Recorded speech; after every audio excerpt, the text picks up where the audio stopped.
Қайырлы күн, құрметті көрермендер. Бүгінгі студиямызда қонақ баспагер, жазушы Арман Алменбет. Қош келдің, Арман. Рахмет. Бүгінгі тақырыбымызда жазушылар одағының алдағы құрылтайы және болашағына арнағымыз келіп отыр. Бірден айтайық, осыға дейін жазушылар арасында, жазушылар одағында болмаған дәстүрді Арман биыл бастап отыр.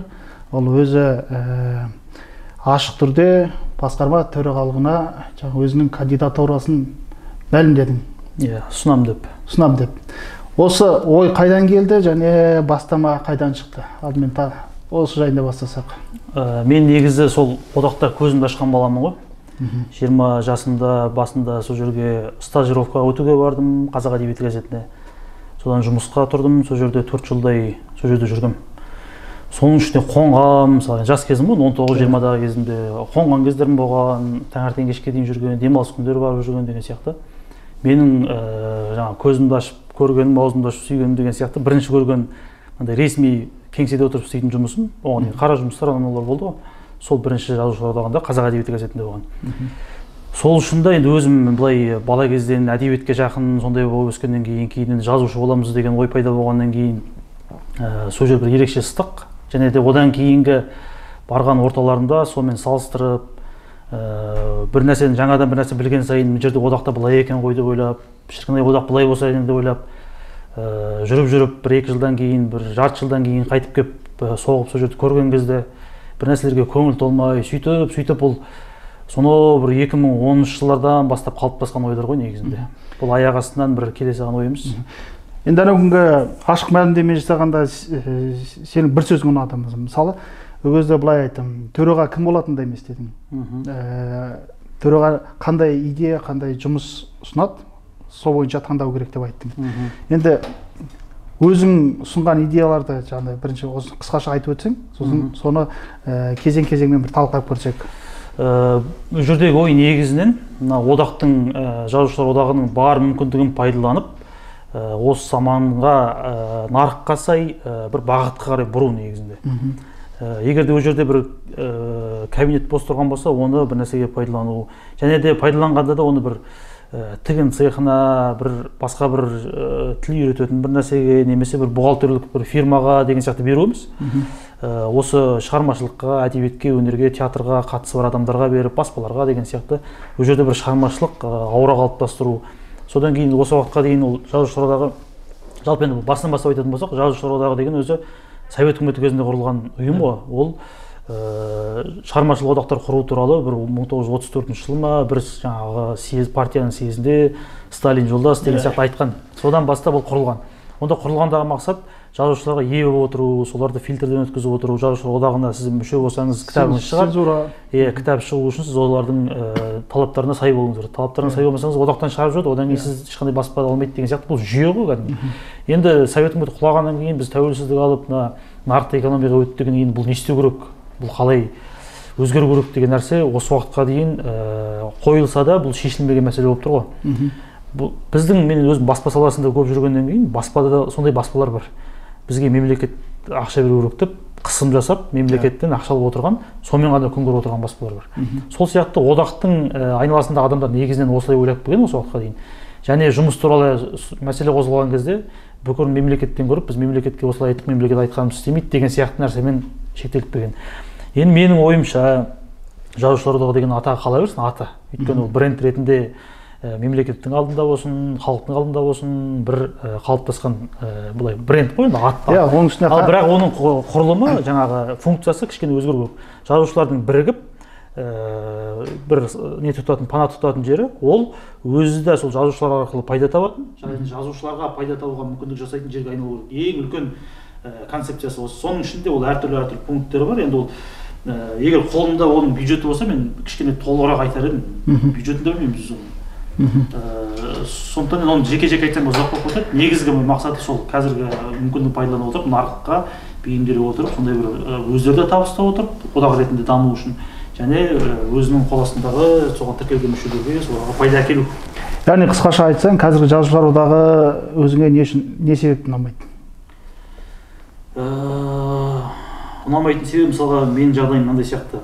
Бір қалаға көшіп кетіп, қайтып келіп қара шаңырақтан құлазып кеткенін көріп, соған жаны ашып, мынаны былай істейді деп айтқан адамның сөзіне ұқсайды деп ойлаймын. Таза жанашырлықтан туған ниет. Ұнамайтын нәрсесі бір іші қараңғы тартып, суық болып, бір адам жоқ, сондай болып тұрады. Сосын сыртта мысалға билікте жүрген, министрлікте кезінде, жаңағыдай президент әкімшілігінде деген сияқты істейтін біреулермен сөйлесіп қалсаң, осы туралы әңгіме болса, бәрінің айтатын енді жақсы сөз айтпайды жазушылар туралы, жазушылардың ортасы туралы жақсы сөз айтпайды. Сосын былай оқырмандармен сөйлесеміз ғой, мысалға аудармамен айналысып жүрген адамдар болады, ол жазушылар одағының мүшесі емес, өзі шығармашылық адам емес, бірақ әдебиетші кісілер болады ғой.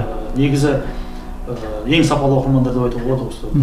Солармен сөйлессең де бір одақ осындай болып кетті ғой, бұрын студент кезімізде барған кезде осындай болушы еді, қазір мынандай деген сияқты нәрселер көп айтады. Енді ол бір өзін-өзі алдамайтын болса, барған кезде көрініп тұрған нәрсе ғой, қандай жағдайға түскені. Мен өзім істеп жүрген кезде, студент кезімде барып жүрдім, одан кейін жұмысқа тұрдым деп айттым. Сол кездерде сол кездің өзінде көңілім толмайды ғой, негізі бұдан гөрі жақсырақ болса деп ойлаушы едім. Бірақ ол кезде қалай деген нәрсе менің ақылым жете қоймайды, көп ойланып та алысқа ұзай алмайды ғой ол кезде.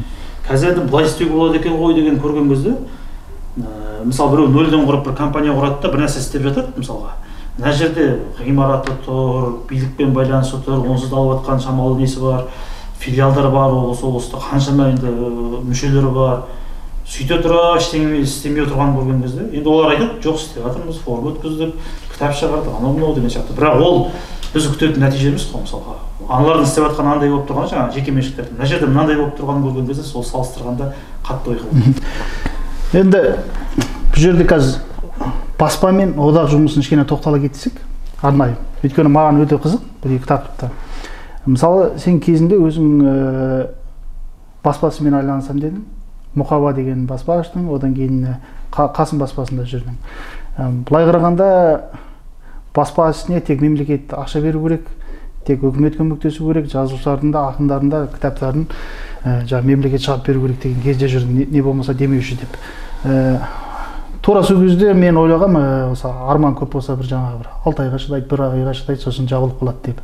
Бірақ мен таңданысыма орай сенің баспаң қазір өте сұранысқа зор, кітаптар тарап жасың. Жалпы кітаптан ақша табуға болатынын көрсеттің. Енді 2017-де кірістім ғой. Ол кезде жаңа неге қазақша кітаптар үлкен дүкендерде тұрмайды деген ойдан кірісіп кеткем. Сол кезде мына кәсіпкер менен 2-3 жас үлкен кәсіпте бір табыс тауып қалған жігіттермен әңгімелескенде, енді ол кезде кәсіпкерлік деген нәрсеге қызығып жүрдік қой, сондай әңгіме көп айтамыз. Сонда олар айтады ғой, мынау енді қаржылық жағынан қаншалықты өзін-өзі ақтайды, сен ертең уақытын жоғалтасың ғой болған деген сияқты. Бұл енді елге керек нәрсе енді әрине, бірақ сен ертең қалай күн көресің деген сияқты кәдімгі мүсіркеп айтады ғой адамдар ше. Сосын ол кезде енді нарық бар екенін білген жоқпыз ғой біз. Сол кітапты алғаш мен бір күнделік шығардым ғой, 500 данамен. Астананың бір баспасына шығардым, ол қымбат ақшаға шығарып, сапасы төмен болып, сондай тәжірибесіздіктен ұрынып қиналып жүрген кезім ғой. Сонда бір 3 күннің ішінде ме екен, кәдімгідей адамдар қырып алып кетті, талап алып кетті. Үйге келіп қоңырау шалады. Енді мен күн суық шығам, шыққан кезде кәдімгі енді өте қымбат машиналармен келіп, адамдар келіп, ананы алады. Сонда қазақша ештеңе жоқ уақыт қой, қазақша тым жоқ уақыт. Осындай нарық бар екенін білмей кірдім ол кезде. Сосын ол сондай нарық бар екенін білгеннен кейін көп баспалар қазір ашылды, конкуренция жаңа бәсеке пайда болды деген сияқты, ол өзімен өзі дамыды ғой. Қазір дамып келе жатыр. Мына егер соғыс болмағанда, қағаздар келмей жатыр, мысалы баға қымбаттап, теңгенің құнсыздануы болмағанда деген сияқты экономикадағы біз тіпті керемет жағдайға келер едік қазір. Соның өзінде өзін-өзі асырауға жетіп тұрған болса, енді экономикалық жағдай тұрақталатын болса, ол дамиды деген сөз. Енді бұл жерде жаңа сіздің айтып отырғаныңыз мемлекеттен сұрау деген нәрсе ғой. Біз о бастан мен өзімнің қырсыздығым да шығар, бір құжатын толтырып, бір жерге апарып тапсыру деген нәрсені білмегендіктен шығар бір жағы. Екінші жағынан біз клиентке сатуымыз керек, бір-бірлеп сатуымыз керек деген нәрсеге қатты байланып, соған өзім бір ден қойдым да. Сөйтіп сатып кеттік. Сонымен осы уақытқа дейін мысалы 6 жыл болды ма айналысып жатқан, әлі бір тендер мемлекет тапсырыс алып көргенбіз біз мысалға. Мен айтайын деп отырғаным да осы ғой. Сенің осы өткен жолың, жаңағы бизнес, оның ішінде басқа азық-түлік емес, кітап шығару, мысалы редактор табу, автор табу, оны жаздыру, корректор, қырғын жұмыс көп қой. Одан бөлек сату. Соның бәрін бір өзің істеп кеттің. енді жақсы командамен істедің деген сияқты. Бірақ енді бүкіл қазаққа көрсеттім де, қазақша кітап шығаруға болатын, қазақша кітап табуға болатын деп. Енді жаңа жазушылар одағына келгім келіп отырғанда, біздегі бүкіл жазушы, мысалы жазушылар одағына сол кітап шығару үшін ғана жүгіреді. Мемлекет мысалы сол кітап шығару арқылы бүкіл жазушыларды ұстап тұр. Енді тек жазушылар одағы арқылы шықпайды кітап, былай тіке де шығады, ана мемлекеттік маңызы бар әдебиеттерді басу деген несі бар, сондай бір бағдарламалар бар өздерінің. Оған мен автор ретінде де қатысқан емеспін, баспа ретінде де қатысып көрген емеспін. Ал енді жазушылар одағына тек қана ол үшін емес, абырой үшін ғой негізі. Кітабын шығару жағы бар, абырой жағы бар, болашақта бір жақсы болып кетсе бір игіліктерге қол жеткізіп қаламыз ба деген нәрсе бар. Сосын бізде марапат алу, ешқандай ақшасы жоқ болса да бір атақты алу деген нәрсе біздің жазушылар ортасында өте бір маңызды бір сондай бір қызық нәрсе. Сондықтан да ол жерде солай ұмтылады негізі. Енді бұл бір қызық тақырып, енді негізі нәтиже деген нәрсені адамдар қызық түсінеді, басқаша түсінеді. Нәтиже деген нәрсе, мысалға менің түсінігімде кітаптың нәтижесі ол Қазақстан түкпір-түкпіріндегі үлкен қалалардағы әр үйге, мысалға әр райондағы деген сияқты үйлерге барып жатса, адамдар метрода оқып келеді, автобуста бір жерде кезекте тұрғанда оқып отырса, мен үшін нәтиже сол негізі. Біреу пікір жазып жатса, әлеуметтік желіге мына кітапты алдым, жақсы екен деп. Мен үшін нәтиже сол. Ал ана кісілер үшін нәтиже кітап шығару деген тұсаукесермен аяқталады. Мен сұрайын деп отырғанда сол еді ғой, мысалы бүкіл жазушы жаңағы мемлекетке болмаса жазушылар одағына жүгіріп жүреді, кітабын шығарып бер, болмаса кітабын таныстырып бер деп. Ал сен мына жақта жалғыз өзің отырасың да, бір баспа ашасында, жаңағы 5-6 адаммен, командаңмен, одан жаңағы қазақша кітап шығарасың, контент шығарасың, табыс табасың. Енді төрағалыққа өзіңді ұсынғаннан кейінгі көзқарасың адамдарға деген, одан кейінгі өмірің өзгерді ма бір? Өте қызық нәрселер болып отыр, өте қызық нәрселер болып отыр. Жалпы мен негізі осы уақытқа дейін көп адаммен араласпағам, жуыспағам негізі. Маған өзіме қызық адамдар болады бір. Сол адамдармен ғана араласып, бұлай мен сөйтіп жүрген адаммын негізі. Бірақ осыған араласқаннан кейін, өйткені осыған араласқаннан кейін біраз адамдармен сөйлесе бастадым. Бұрын сөйлеспеген. Таныс болсам да, отырып бір мезгіл сөйлеспеген екен көп кісімен ше. Енді ол осы әдебиетте орны бар, әдеби ортада орны бар деген кісілер. Енді әдебиетте кімнің орны болады, кімнің орны болмайды, оны әлі кейін белгілі болады ғой, уақыт өте келе. Ал қазір әдеби ортада орны бар деген кісілермен сөйлесіп, әңгімелесіп, олардың әңгімесін тыңдап, өзім жеке адам ретінде емес, осы төрағалыққа түсем деп жатқан адам ретінде сөйлесіп, пікірлерін білейін деп, сөйткеннен кейін өте көп жайттарға былай көзім ашылғандай болды. Мынандай нәрсеге таң қалдым. Бір кісі мысалға маған ұнамайды, бір кісі бар, жұмыс істеп жүр өзінше. Соны мен ұнамайды болғанда жұмысына көңілім толмайды. Мен адам ретінде, шығармашылығына емес көзқарасым. Оның былай қайраткер ретіндегі істеп жатқан жұмыстары мысалы маған ұнамауы мүмкін. Соны ойлаймын, бұл өзі солай істеп отқан адам деп, өзінің болмысы осылай шығар, оның ниеті дұрыс емес шығар деген сияқты бір ой болады. Бірақ сөйлесіп отырсам, ол кісінің бар проблемасы басқаша жұмыс істеуге болатын білмегендігінде ғана болуы мүмкін екен негізі. Ода үлгі жоқ басқаша. Мынандай қылып жұмыс істеп, жанталасып жұмыс істесе егер, назарымызды мына жаққа бұратын болсақ, жұмыс істеу деген осы екен ғой деген нәрсеге ол кісілер енді бірнеше адам ғой, соған ілесіп кетуі де мүмкін екен қарап отырсам.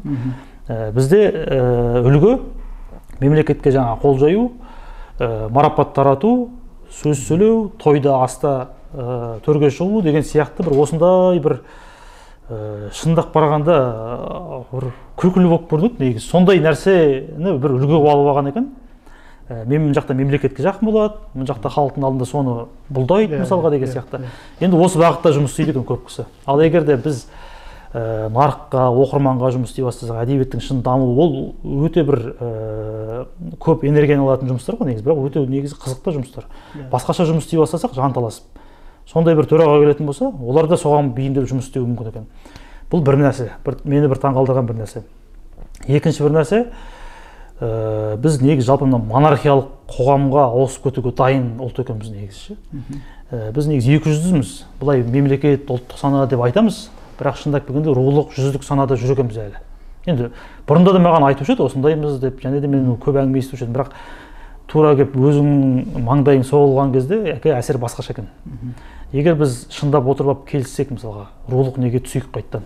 Әр рудың өзінің басшысы болсын, оның ішінде кішкентай рулардың рубасылары болсын, сол арқылы шешейік. Әр ру президент сайласын деген сияқты. Президент сайласын, ішіндегі конфликтлерді өздері шешсін. Егер нететін болса, арасында соғыс болсын деген сияқтыға көшетін болсақ, мысалға, басқаша енді конфликтін шешу жолдары болсын. Бірақ бір жаңағы монархиялық бір төре тұқымын сайлайық. Енді бұрынғы төрелер көбейіп кетті, араласып кетті. Оларды енді қайтадан төре қылу қиындау шығар. Бір кісінің 4-5 баласын алайық та, осының біреуі ханзада, біреуі не деп, осыдан кейін басталсын осы адамнан деп біреу таңдап алып, егер кетсек, біз соған дайын сияқтымыз негізі. Әдеби орта ғой сен айтып отырған. Енді осы уақытқа дейін басқа орталарда да бар деп естігем, мен бірақ өз көзіммен көргенім осы әдеби орта болып тұр. Бұл жерде кәдімгі жүздік рулық әңгімелер қазір жүріп жатыр. Елдің зиялысы деген, ұлттың зиялысы деген, ұлттың зиялысы деген, халықтың көзін ашады деген. Халықтың көзін ашады дегенде мен енді ол көзқарастарға онша қосылмаймын да, бірақ халық солай қабылдайды ғой енді. Енді ол туралы айтуға болады. Жалпы негізі бір кісі айтып өтті, мен жазушылардың ең несі, мысалы бұрынғы билер сияқты болса деп ойлаймын деп ше. Ол деңгейге ұмтылу керек әрине, бірақ енді қазір ол деңгейдеміз деп ойламаймын да. Қазір енді біз бірінші шығармашылық немізді жоғары деңгейге көтеретіндей бір шығармашылық орта қалыптасатындай деңгейді көздеуіміз керек. Одан кейін барып соның ішінен бір сондай мықты зиялы кісілер шығатын шығар. Бәрі ондай болмайды әрине. Бірақ енді жаңағы жердегі әңгіме осындайға біз дайын екенбіз. Сонымен көңілің қалды? Жоқ, көңілім қалды деп болмайды. Өйткені бұл жерде мен бұрынғы естіп жүрген әңгімелерінің жаңағыдай шынайылыққа жақын екенін көзің ашыла түсті. Маңдайыңа келіп тиген кездегі әсері осылай бір ашығып айтуға итермелейді екен негізі.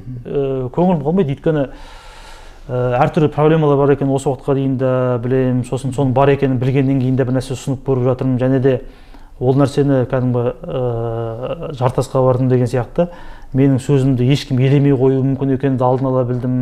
Маған кейбір нәрселер адамдар ауыр сөз айтуы мүмкін екенін де білдім. Қолдап кету ықтималдығы бар екенін де логикалық жағынан ойладым. Сондықтан да әртүрлі нәрсені ойлап, ең маған бір жаны ашиды деген адамдармен ақылдасып барып өзім қатарлы жігіттер ғой. Көп ойлап барып келгендіктен көңілім қалдым деуге болмайды, және эмоцияға салудың да қажеті жоқ. Маған айтады ғой, басқа халқымыз жоқ деп. Мен осыдан басқа халқымыз жоқ деп. Ренжіп келеді, бірақ енді осыдан басқа халқымыз жоқ деп. Сол сияқты біздің міндет шама келгенше бір нәрсені дұрыстау, шама келгенше алға жылжи беру. Ақыры өмір сүріп жатыр екенбіз, ақыры өледі екенбіз, енді басқа не істейміз енді. Кімге көңіл қалып уақыт жоғалтып отырмыз. Бұрын жазушылар одағында істеп жүргенде, өзің жаңа студент кезден араласып жүргенде қанша айлық алушы едің? Егер құпия болмаса. Жоқ, құпия түгілі жоқ.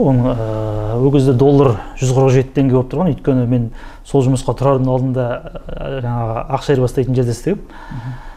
Әжептәуір құны бар дегенім ғой, ол кезде 19 мың теңгемен кіргем басында, сосын 38 мың теңге болды.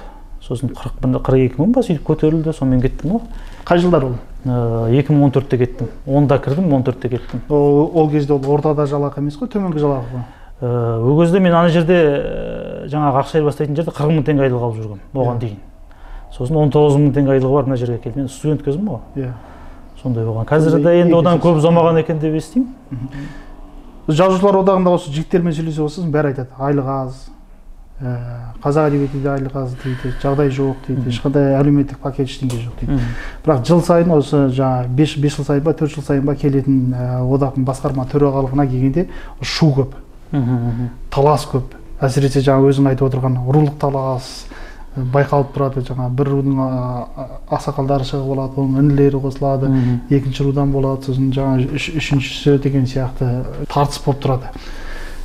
Одақта егер ақша жоқ болса, жаңағыдай бір істейтін жұмыс жоқ болса, неге сондай қырғын тартыс болып жатады? Бұл сол ең үлкен сұрақ қой негізі. Ең логикаға дөп түсетін үлкен сұрақ. Онда бұл жерден жағдай жоқ, мен 5 жыл жеткіздім, осыған рахмет айтыңдар. Жауап жасамай отырдым. Жауап қалмай ұстап отырдым осыны. Осыған рахмет айтыңдар, енді өздерің біреуің алдыңдар жігіттер деп кету керек қой.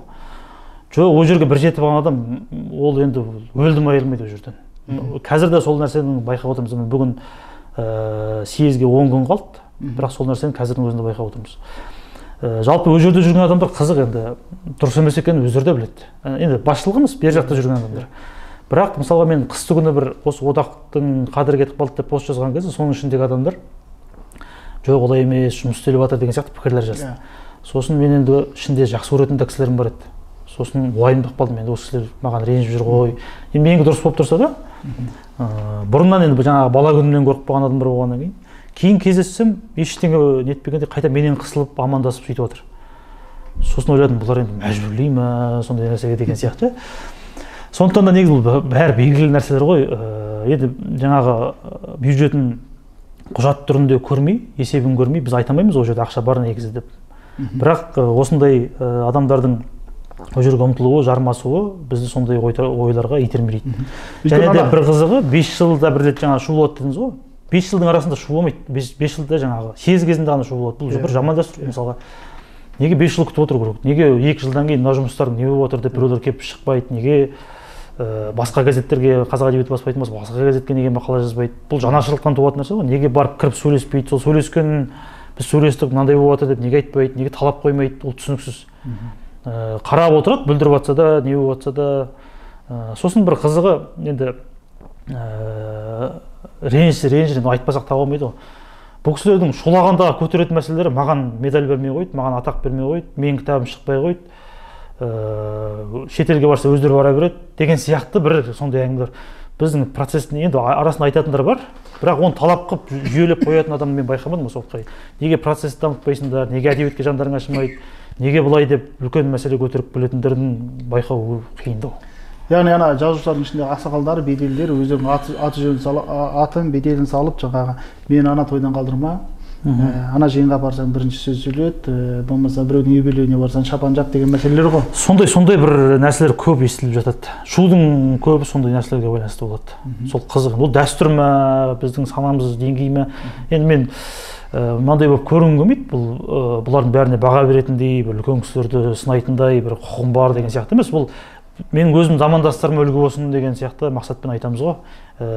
Тағы да жаңағы бір жоғарыда айттым ғой. Жеке бастарын сыйлау керек. Шығармашылықтарын құрметтеу керек. Шығармашылықтарын сынауға да болады әдеби процестің ішінде.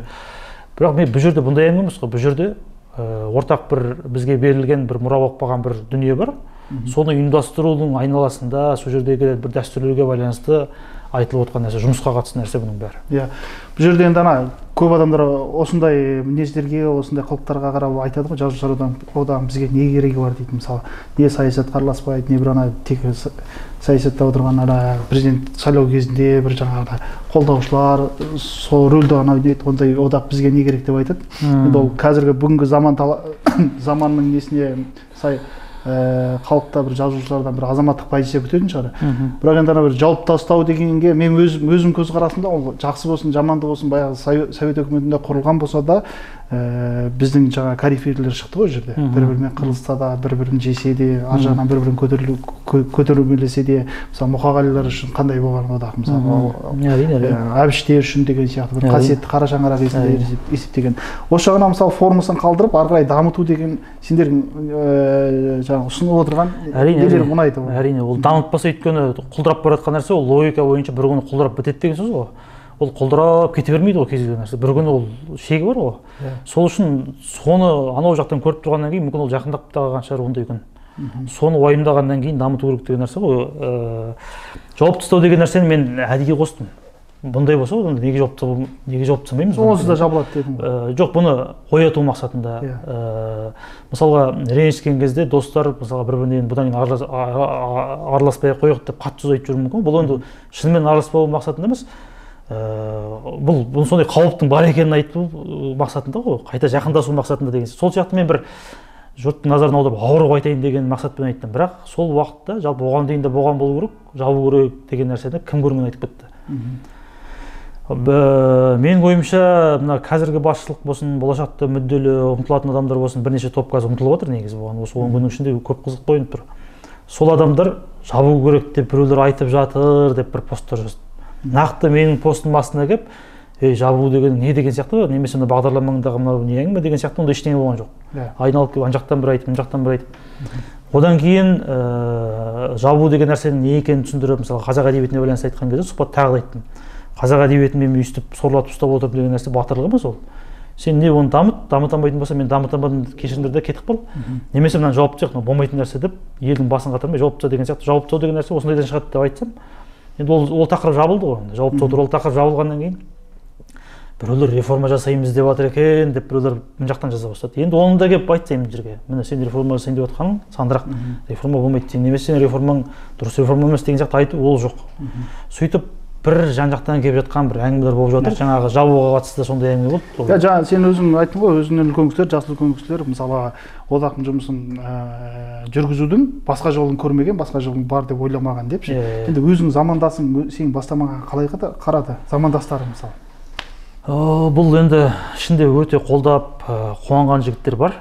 Енді үлкен кісілер де қолдаймыз деп айтып қояды, бірақ ішінде қолдаймыз деп мына жаққа барып басқа кісіні де қолдаймыз деп жатқан жағдайлар бар. Оған қолдаймын деп айтқан жоқпын деп жатқан кісілер де бар. Мысалға сол бала сияқты болып қалған ба, енді қызық енді. Ал енді жастардың ішінде қолдаймыз дегендеріне мен енді көзім жеткенде бар, ашық айтып жатқандар бар, міне қолдаймыз деп жүрген жерінде айтып, арасында дау болып жатқандар да бар, қолдамаймыз деп жатқандар да бар. Жап-жас деген жігіттердің ішінде жаңағындай жүздік рулық әңгімені айтып жатқандар бар, менен сәл үлкен жігіттер. Сосын енді бұл болмайтын шаруа ғой деп қарап отырғандар бар. Жалпы мынандай түсінік бізде әбден қалыптасқан екен. Мен 50-60-қа келген кезде барып бұндай жұмыстарға араласам, жобамен бір 60-тан асқан кезде мемлекеттік сыйлыққа таласам деген сияқты, алдымызда болған нәрсені біз де тура солай істеуіміз керек деген кіріп, еш ештеңеге араласуға құқығым жоқ адаммын ғой деген нәрсені өз-өздеріне бекітіп, сөйтіп қалған адамдар бар екен. Енді жас деген нәрсені алға тарта бергенде жаман. Біз жастарға бері деп бір ұран көтерудің өзі бір түрлі ғой негізі. Немесе кәрілерге беріңдер деп ше. Бұл жерде кім дұрыс идея ұсынып, соның жұмысын істей алады, сол адамға беруіміз керек, өйткені біз ортақ игілігіміз ғой бұл. Мүмкін төрағасы үлкен адам болып жас орынбасар болу, мүмкін жас төраға болып үлкен орынбасар болу керек шығар. Ол жасында, руында тұрған не бар мысалға, бойының ұзындығында, көзінің түсінде деген сияқты. Бір ұйымның жұмысын кеп, біреу істеп берем, мынаны жақсартамын деп тұрса, басқа не керек оған? Жұмыс істеймін деп тұрған адамға. Мысалға неге енді оны мен сөйтіп айтсам, ол мені қолдаңдар деген сияқты бір сөз болып қалады. Басқа біреудің айтқанында мен сол сөйтіп түсінген адамға риза боламын. Мысалға мен былай деп басында айтқам, тағы біреудің бағдарлама ұсыныңдар мысалға. Өте тіпті жақсы бағдарлама, және маған қарағанда тәжірибесі көп адам шығып тұрса, және ол адам ең бастысы былғанбаған адам болса, соны қолдаймын. Мен өзім мен осы кісіні қолдаймын деп шығып кетейін деген нәрсе. Осы нәрсе жетпей тұр ғой. Өткенде ана өзіңдің кандидатураны ұсынам дедің ғой. Бағдарламаңды әлеуметтік желіге шығардың да кандидатураны ұсынам дедің. Тура сол кезде Ақберен Елгезек пост жазды. Жазушылар одағының қазіргі төрағасының орынбасары. Ол сөзбе-сөз есімде жоқ, бірақ алдағы сайлаудың былықтарына спектакліне қатысқым келмейді, осымен тойдым деген сияқты қолын бір сілтегендей көрінді. Тура сол шамада Ұлықбек Естеулет, қазіргі жазушылар одағының қазіргі төрағасы, сол кісі мемлекеттік кеңесші Ерлан Қаринде болғанын, жаңағы осындай жұмыстарын түсіндіргенін, сондай бір пост жазды да, бірақ іле-шала оны алып тастады, әлеуметтік желіден алып тастады. Оның артында сен жаңағы өзіңнің мәлімдемеңді жасадың. Сұрағым, екеуінің кетіп бара жатқанын біліп жасадың ба мәлімдемені? Немесе білмей жасадың ба дейсіз ба? Немесе андай бір жастық максимализммен жасадың ба? Өйткені тағы бір сұрақ туындап отыр осы жерде. Жалпы жазушылар одағының төрағасын жазушылар сайлай ма, или билік сайлай ма? Ақорда сайлай ма? Мемлекеттік кеңесші сайлай ма? Бірінші, бұл нәрсені мен жазып қойғаныма бір сол оқиғадан бұрын 2 айдай бұрын жазып қойғам. Жаңа нәрсені ше. Бұны басында мен пост форматында жаздым, сосын соңына қарата тезис қылып жаза салдым. Бұл менің ноутбугымда жатты. Бұл енді оған дейін ойлап қойған нәрсем деп айттым ғой, бірақ жазылуы солай болды. Сосын Астанада Абай Аймағамбетов деген жігіт бар, жазушы, Егемен Қазақстанда істейді. Сол бір экономистердің бір жиынына барыпты, өздері өткізеді екен экономистер. Бір қымбат қонақ үйдің астында, конференция залда бір жағдайды талқылайды екен. Сосын ол талқыланып бір ой қалыптасқаннан кейін заң қабылдағанда үкімет соларға барып жүгінеді екен, өйткені сондай нәрсе талқыланғанын біледі. Қандай тәжірибелерің бар, не айттыңдар деп ше. Неге осындай нәрсе әдеби ортада жоқ деп ол бір айтты отырған кезде. Сосын тұрмайды, мен осыны жазып қойғам, осыны мен жігіттерге ұсынсам болай болады. Осыны істеп көрейікші дедім да, сөйтіп жігіттерге шақырдым. 10 шақты жігіт шақырдым, бір 7-еуі ма келді, 6-ы ма. Сосын айттым, мен осындай ойым бар, жалпы не істеген дұрыс. Сосын олар бүйтіп ақылдасып, ойларын айтып бір отырдық. Сосын 1-2 апта өткеннен кейін бе, 1 ай өткеннен тағы отырдық бір рет. Сөйтіп ол онсыз да болып жатқан процесс, бірақ мен жаққа шығармағам. Ол тұрған. Ол кезде мына съезд туралы да әңгіме де жоқ, ол күзде болады деген әңгіме бар, сыбысхана бар, сондай кез ғой. Сосын енді мен таңертең кешке дейін бұны ойлай бермеймін ғой, басқа жұмыстарым бар, арасында ойлап қойған нәрсемен сол бір параллельно миымда жүріп жатқан нәрсе.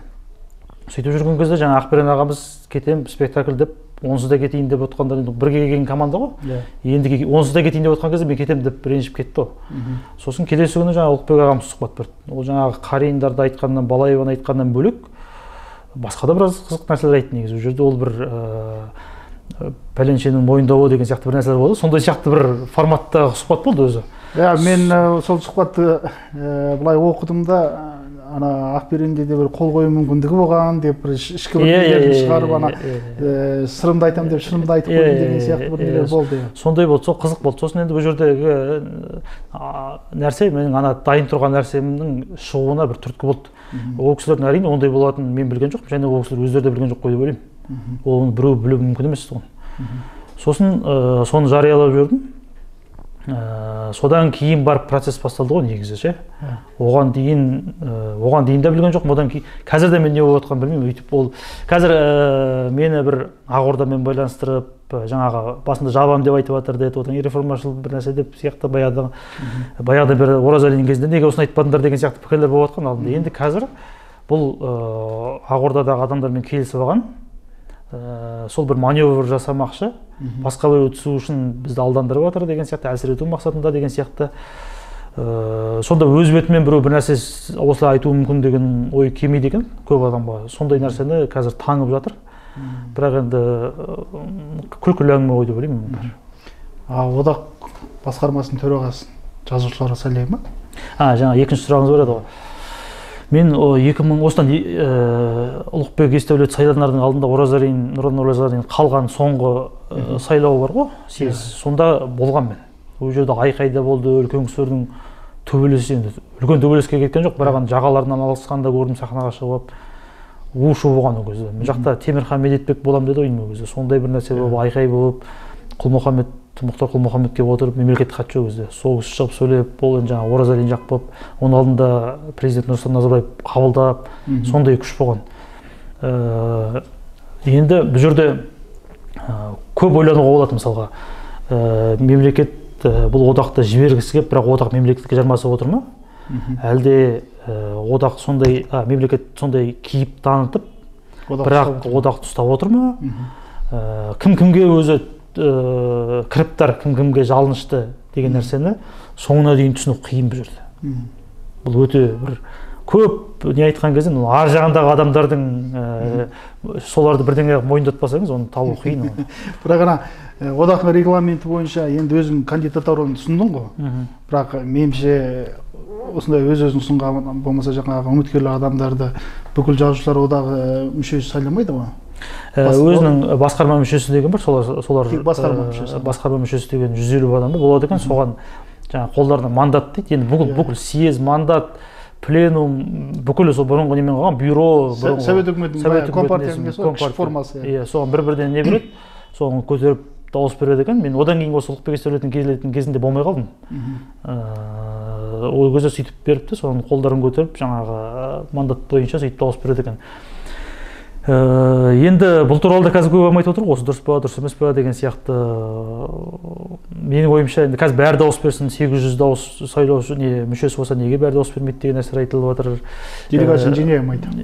Жоқ, келгендердің енді ең болмаса кім келді, соның бәрі дауыс берсін деген. Енді оның да кемшіліктері бар. Мысалға мен келдім дейік, келем де мен одан кейін келесі сайлауға дейін оны 1000 қылып тастаймын. Сосын ана 700 адам маған анық дауыс беретіндей қылып қойма болады. Ол деген бір қауіпті нәрсе бір жағынан. Менің ойымша ол жерде жаңағы 800 адам, ана 150 адам таңдайтындай мүмкіндік болса, ең болмаса, сол арқылы 150 адам шықса. 150 адамды қазіргі төраға белгілейді екен да, енді ол адамдар арасында бір келісім бола ма? Бұрын енді Оразалин сөйтіп отырған деп айтады өздері. Енді қазір өздері де қалғысы келіп отыр дегендей. Бір-екі нәрсе айтып кетейінші. Сіз сұмдың деп айттыңыз ғой маған. Оның бір ресми ұсыну деңгейіне жеткен жоқпын әлі. Мен қазір жазушылар одағына мүше болуға өтініш жаздым. Міне бүгін 2 мамыр, бүгін тапсырдым. Мен мүше емеспін. Мүше емес болатын себебім, мен 2013 жылы қазақ әдебиетінде істеп жүріп, жаңа Жас толқын сериясымен алғашқы кітабым шыққан кезде, 22 жасымда. Сол кезде Дидахмет Әшімханұлы марқұм осы құжатын тапсыр. міндетті түрде өтесің. Осын міндетті түрде тапсыр деп маған кәдімгі бір тапсырма беріп ұрысып тұрып айтқан. Тапсырдың ба деп сұрап, тапсыр деп 2-3 рет айтып, бір жылдан кейін осы қайтыс болып кетті. Мен сол күйі тапсырмай қойдым. Жұмабай аға айтты, тапсыр деп. Ол кездегі менің ойым, мына жазушылар одағы дегеннің қадірін қашыруға болмайды, бір кітап шықтым деген бере салуға болмайды, ол бір құрмет болу керек деген сияқты нәрсемен тапсырмай қойғам. Сосын кейін енді уақыт өтті, мен басқа да жұмыстармен жүрдім, беталды кеп мүше болайын дейтін де емес. Сосын шамалы уақыттан кейін жаппай қабылдау басталды. Енді жаппай қабылдау басталды кәдімгі. Ол туралы неше түрлі анекдоттар шығып кетті қазір. Ол кезде мен енді жазушы, былай шығармашылық адамдарында бар бір тәкаппарлық деген нәрсе болады ғой. Мына адам ретінде емес, шығармашылық адам ретінде, мысалы мен жақсы нәрсе жазамын деп ойлайды ғой адам. Сондай адам ретінде мен кім бұрынғымен бірге қабылданбауым керек деп тағы тапсырмай қойдым. Сонымен осы уақытқа дейін ол нәрсе жабық болып келген сұрақ қой. Ол да бір менің қарсылығымның бір көрінісі ғой, мен оны тапсырмаймын деген нәрсе. Ол мен қажет етіп маған мұқтаж болып отқан жоқ шығар енді былай да. Және солай болды да ғой. Дегенмен мен сондай болып келгем. Енді мені тапсырдым. Енді бұл жерде мен қабылдай ма, съезге дейін қабылдамай ма деген мәселе тұр. Менің ойымша былай кеңдік танытып, қазіргі төрағамыз жігіттік мінезбен бір қабылдап жіберуі мүмкін шығар деп ойлаймын. Өйткені қабылдамай отыр болса, онда ашық қорыққан сияқты болып қойды. Онсыз да менсіз де қаншама адам түсіп отыр. Түсемін деп жатыр. Соны әрқайсынан өйстіп қорқатын болса, енді ол дұрыс емес қой, біртүрлі болады ғой. Сондықтан да бұл әлі жас, анау мынау деп отыр ғой. Бірақ енді осы қазіргі мүмкіндігін пайдаланып өткізбей қойып, съезден кейін өткіземіз деп осылай қабылдамай жатса, енді ол да бір сын болады шығар деп ойлаймын ол кісілерге. Мүшелік өтпеген қызға екен әлгіге дейін? Енді жаңағындай себеп болды. Мысалы осы кейінгі төрағаның кезінде жаңағы өңірлерде, аймақтарда сыртынан да өткізіп жіберген жағдайлар бар ғой? Деп айтады, енді нақты ондай жағдайды білмеймін, бірақ мынандай анекдот шықты ғой, қалтасында бір 2-3 ала барады екен, сол жерде жазып береді екен. Енді ондай емес шығар, әрине секретариаты бар, анау бар, мынау бар, бірақ енді адамдар әжуалау үшін неше түрлі шығарады ғой. Мен бағанан бері бір сөзіңде сен айланып келіп өзің ұсынған жаңағы бағдарламаның жаңағы бірінші кезеңі мынандай, екінші жыл мынандай деп айта ма десем, өзің айтпай отырсың, жаңағы сұрап ал деген сияқты не етіп отырсың ба? Білмеймін. Мен сол бағдарламаңды оқыдым да, мында бір екі мәселеге назар аудардым. Біріншіден, жазушылар одағына мүшелікке алуды тоқтатып тастау депті. Бұны айтпай отырған себебім ұзақ түсіндіріп отырғанымен жалықтырып аламын ба сіздер деп отырғаным ғой. Өйткені оқыған кісілер көбісі оқып алған. Мәселе сода ғой. Мен мысалы сен әлі күнге шығарғаннан кейін мен қазір кейінгі келесі сұрақтарда бір-екі мәселені айтамын, өзіме ұнаған, жаңағы сосын варианттарды. Бірақ мен бір қоғамдық талқылау күттім осы күнге дейін мысалы. Ондай болмай қалды. Арман осындай айтыпты, мына пункті бойынша ол осы дұрыс, мына пункті болса дұрыс емес, ол мына жерде жастық танытып отыр, бірдеңке деген сияқты. Сондай бола ма деп едім, жоқ, бәрі тек жаңағы жалпыламай кетеді да. Ол кім деген сияқты, өзің айтқан сияқты түрлі бір андай конспирологиялық бір тұжырымдар айтады. Сондықтан жаңа өзің ұсынысыңа былай қоғам көрермен жалға қоймас. Бірақ сол ұсыныс бойынша бір жүріп өтейікші. Мысалы, жазушылар одағына мүшелікке кіруді алып тастау. Не пайда береді? Қазір бұны айтпай тұрып жаңағын айтып өтейікші. Мысалға, неге талқыға салмайды, неге біреулер пост жазбайды, неге нейді? Өйткені бізде мынандай түсінік. Мысалға, Ельцин мен Путин салыстырады екен, бір орыстың бір кітабын оқысам, Ельцин дейді, өзінен мықты адамдардан қорықпайды дейді. Сосын өзіне қарсы шыққандармен де ұстаспайды дейді, оған уақыт жоғалтпайды дейді. Ал Путиннің кезінде оның әрбір нәрсе есепке алынады, және шама келгенше өзінен әлсіз адамдарды жанына жинайтын еді дейді. Бұл жерде сондай болып тұр, былай қараған кезде біреуге ұнамай қалу мүмкін деп ойлайды адамдар. Өйткені ана адамдар расында да төраға болуы мүмкін, қазір біреуді нақты нетіп тұрған жоқ, осыған дейінгі басшылық дейінші. Көзіне түскіш келмейді. Өте қауіпті деп ойлайды. Барынша кездескен кезде жақсы қарым-қатынас ұстау, бұлай бет алды ешкім көзіне түсіп қалмау деген сияқты бір үлкен бір есепке бәрі жатып алған. Бұлай бұл менің ойым ғой. Үндемей отырады, қай жеңгей менікі деген сияқты. Менің бұл ойым ғой деп айтамайды. Мен бұл ойым кәдімгі. Мынандай жұмысқа байланысты. Мен сіздің жеке басыңызды сыйлаймын, сіздің шығармашылығыңызды мойындаймын, бірақ мынау шаруаға байланысты ойым ғой деген нәрсені ажырататындай деңгейге әлі жетпегендігіміздің көрінісі ғой. Енді жаңағы мүшелікке байланысты бұл мен әдейі өзім жазып 2 ай бұрын, сол кезде жариялаған кезде 2 ай бұрын жазып қойған нәрсемді бір сөзін өзгертпей жариялап жүрдім. Дамытатын болсам дамытып отыра беруге болады. Бірақ бұл да жаңағыдай жауып тастау деген сияқты мүшелікті жою деген нәрсе, құрметті мүше деген нәрсені шығарып мүшелікті жою деп ұсындым ғой. Бұл жерде мүшелікті тізімге аламыз одан кейін деп. Тізімге алмай-ақ сол мүшелікті қалдыра беруге болады. Бірақ мүшелік қазіргі деңгейде болмау керек. Ол мүшелік деген сол жерде тізімде барсын деген мағынада ғана болу керек. Оған жаппай былай әдебиетке қызығушы адамдарды ала беруге болады негізі.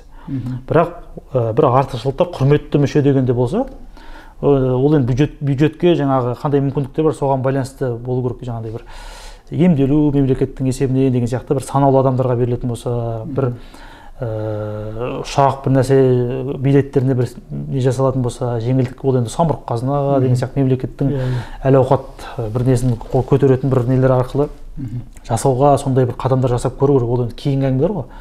Сонда бізде құрметті мүше болуға ұмтылатын болар еді. Ал енді қазір мысалға енді ешкімнің атын атауға болмайды әрине, және де ешкімнің анық сипаттарын айтуға болмайды, бірақ әдебиетке уақытша қызығып жүрген бір адам мүшелікке өтіп кетті. Анық ондай бірнеше адам өтіп кетті. Және де Мұхтар Мағауин да мүше мысалға. Ол жерде бір әділетсіздік бар ғой. Ана кісілерді, әдебиетке еңбек сіңірген кісілерді қорлау бар аздап. Сосын мына кісілерге бет алды аванс беру деген нәрсе бар.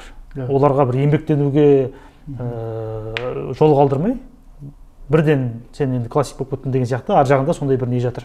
Сосын құнын түсіру деген нәрсе бар. Сондықтан да бұл нәрсені бірдеңеге бір ету керек. Не жою керек па? Бұл енді жаңағыдай үлкен радикал шешімді айтқан кезде адам назар алады ғой. Сондай мақсатта ең несін жазып қойғам, соны сол күйінде ұсынып жүрдім. Өйткені енді мен біреулер қарсы болу керек, мен оған жауап беруім керек, шындалуым керек қой. Ондай нәрсе болмай қалатын қайдан білейін. Сіз айтпақшы. Соны оқып отырғанда бір есіме бір оқиға түсті, осыда бір 3-4 жыл бұрын маған. Сол кезде бір жас жігітті білетін, әдебиетке қызығады, жазып жүрген, бірақ басқа салада жұмыс істейді. Мен айтатын, неге пьеса жазбайсың деді. Ол қолынан келіп тұр, былай шетел әдебиетін оқыған, әңгімелесе бастасаң, тек сол жігіт сөйлесе екен деп отырасың. Сол айтса екен, сол не қылсын деп. Соны айтамын ғой, жаңағы әдебиетке жақынсың, жазуың тастай, неге пьеса жазбайсың деп. Сонда айтатын да, жарайды мен жазамын дейді. Сол қаламақысы қанша болады дейді.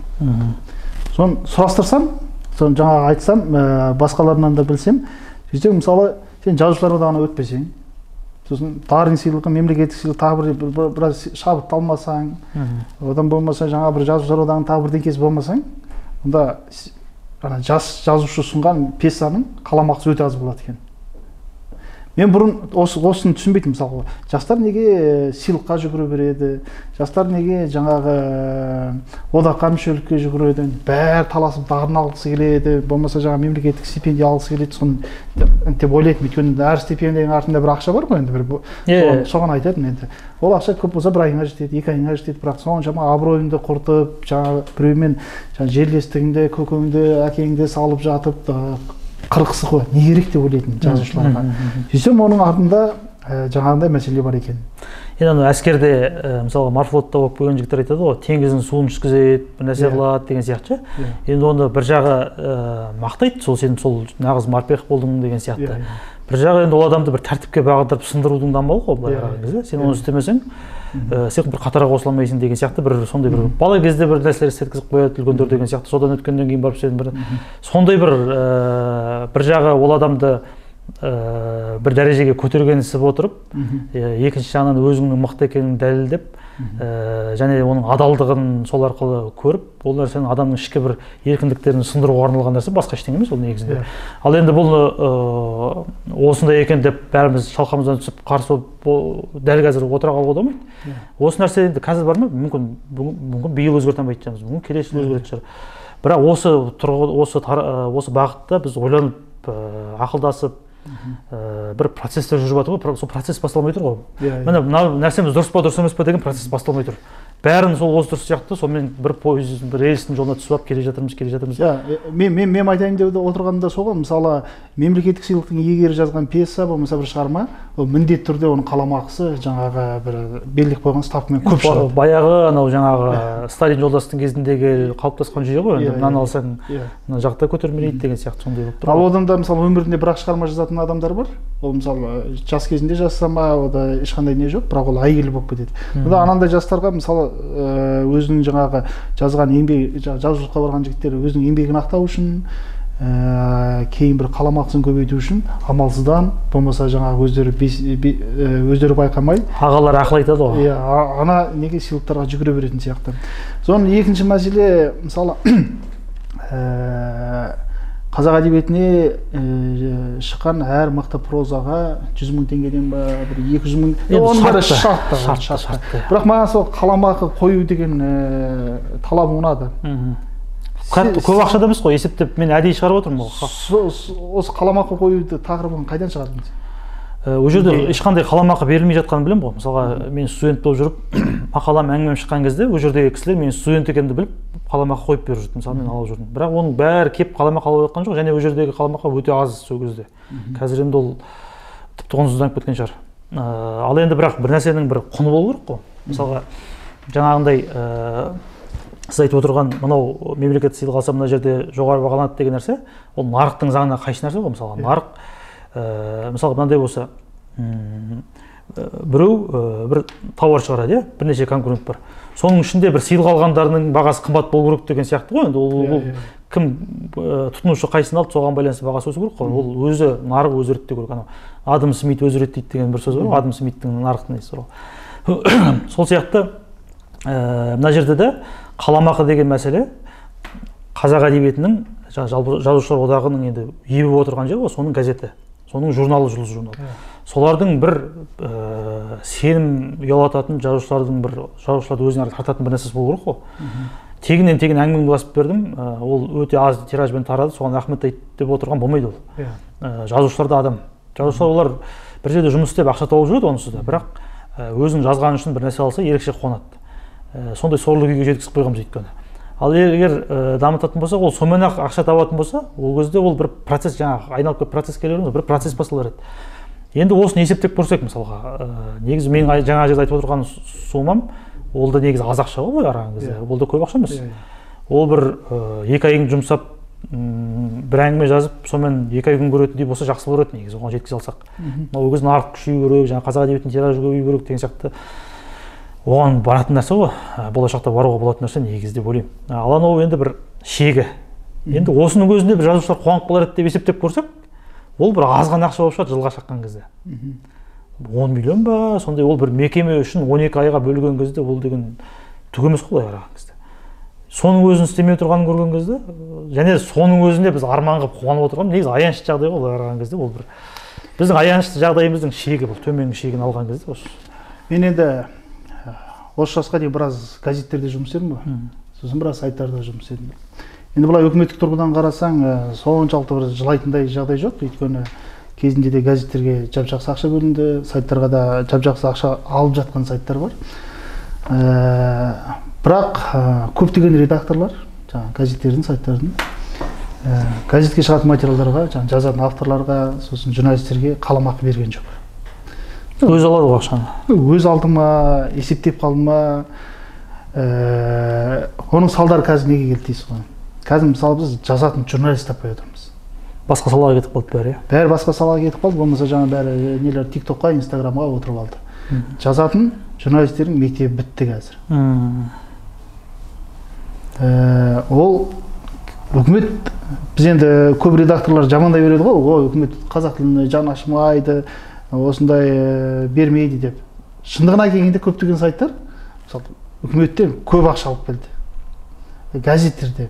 Мен сұрап отырғаным, енді қазір мен мысалы бір кішігірім сайттың редактор ретінде сауатты жазатын, жаңа өзімен өзі баратын сондай журналист таппай отырмын. Сұрап отырғаным, енді сендерден кейінгі мысалы өздерінің кейінгі буында жазушылар бар ма, жас жазушылар? Жазушылыққа қызығып отырған. Енді бұл жастардың шығармашылығын қадағалап отыру деген өзі бір бөлек нәрсе. осыған дейін онымен айналысып келе жатқан адам ретінде терең жауап бере алмаймын бұған ше. Бірақ әдебиетке қызығу деген бұл бір ауру сияқты нәрсе ғой, енді бәрібір. Оны қояйыншы десең де қоя алмайсың деген сияқты. Сондықтан да ол бір аз деңгейде бәрібір бола береді деп ойлаймын. Мысалға ақындар көп шығады, кезінде көшпенді халық болғаннан кейін. Бірақ енді оның еңбегіне шыдап отыратындай жазушы енді аздау шығады. Ол бұрыннан солай болған, және де алдағы уақытта аз болғанның өзінде бұл құрып кетеді деп ойламаймын. Бірақ құрып кеткен бір-екі нәрсе бар енді. Сіз айтып отқан кезде есіме түсіп отқаннан кейін айта салайын. Корректорлар құрып бара жатыр, редакторлар құрып бара жатыр. Бұл да енді бір әдебиеттің қара жұмысын атқаратын, оны көтеріп тұратын нәрселер еді. Әдеби редактор болды. Әдеби редактор. Бұл мектептер үзіліп қалды. Кейбір нәрсені мысалы мемлекет жаңа нарық өзі көтеретін нәрселер бар. Сосын нарық көтере алмай, нарыққа төтеп бере алмайтын бір салалар бар, мамандықтар бар. Оларды сол мемлекет қолдау керек қой. Жаңағы мемлекеттік маңызы бар әдебиеттерді басу деген кезде сол нарыққа шыдай алмайтын әдебиеттерді басу деген нәрсеге біз бар жармасып күн көріп отырған баспалар сияқты.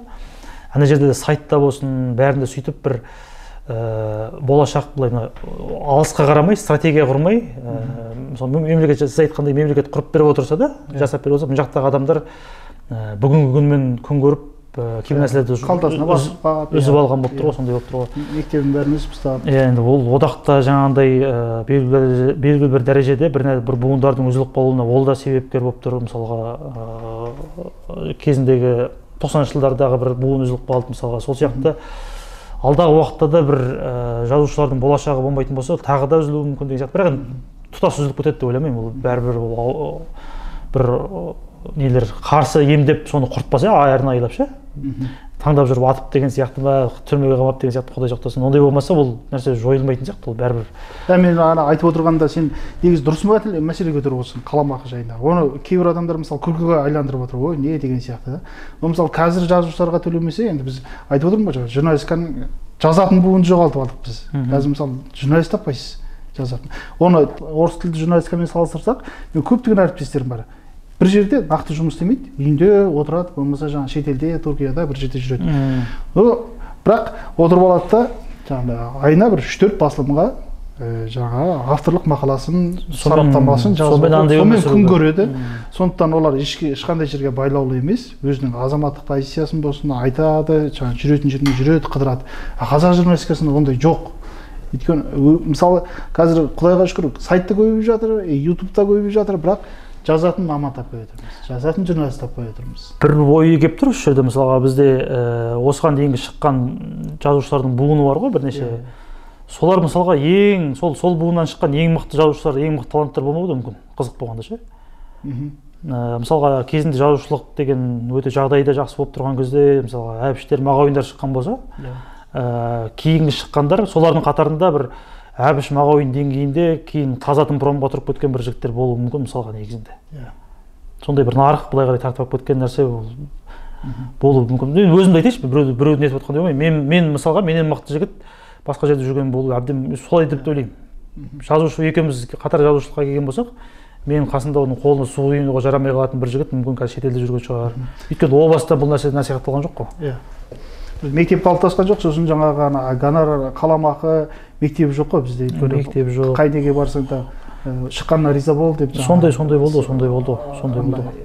Интеллектуальный еңбек бағаланбайды ғой. Бірақ енді қызығы ол нарық қайтадан өзін деген істеп, мысалы кітаптар қазір авторлық құқыққа талас болып жатыр, баспалардың арасында қазір басталды. Ол жақта процесс басталып кетті, баспасында басталып кетті қазір. Енді ол нәрсе бірте-бірте мына жаққа келеді. Сол кезде бір жастар шығады, жас буын шығады, олар жазушылар одағының не екенін түсінбейтін сондай адамдар келеді ертең. Солардың үлесі көбейе береді. Үлкен кісілер анау қара шаңырақ, қасиетті мекен дейтін кісілер азая береді. Сол кезде таразының басы былай қарай болып кеткен кезде өте қызық жағдай болып қалады. Мынау менің айтып отқан нәрсем соның басы ғой деп ойлаймын. Және екі ортада мынандай болуы мүмкін. Менің ойымша, осы төраға реформа жасай алмайтындай адам келіп, одан сайын құлдыратса, келесі төраға орыс тілді біреу келуі мүмкін деп ойлаймын. Ол сіздің басқа не дегеніңіз ештеңеңізді түсінбейді, ол неге қарайды жаңағы көрсеткіштерге қарайтын сондай суық ақылды, ешқандай сезімі жоқ бір адам келіп, оны мүлде басқа бағытқа бұрып жіберуі де мүмкін. Оны құтқарудың жалғыз жолы сол деп ойлап, біз негізінде орыс тілді кісілер басқарады ғой бізді. Соған келуіміз де мүмкін ертең. Немен жылап көрсетеді ғой сол кезде. Мен енді бір арасында әдебиет оқыған болмаса, былай әдеби мәдени әлемге көп қызықпаймын. Сосын жаңа өзің сөзіңнен тұрдым да, мынандай бір саяси бір мысал айтқым келіп отыр да. Кезінде мысалы Карл Маркс «Капитал» жазған кезде ол айтқан ғой, енді мына капитализмнің бәрі не қылады, революция болады, одан социализм болады деген сияқты. Сосын онысы мысалы орыстар күшті орындады. Бірден Ресей патшасы оның айтқанын тыңдаған жоқ. Оқыды ма, оқымады ма білмеймін. Бірақ Маркстың айтқан теориясының бәрін жаңағындай құлақ асқан жоқ.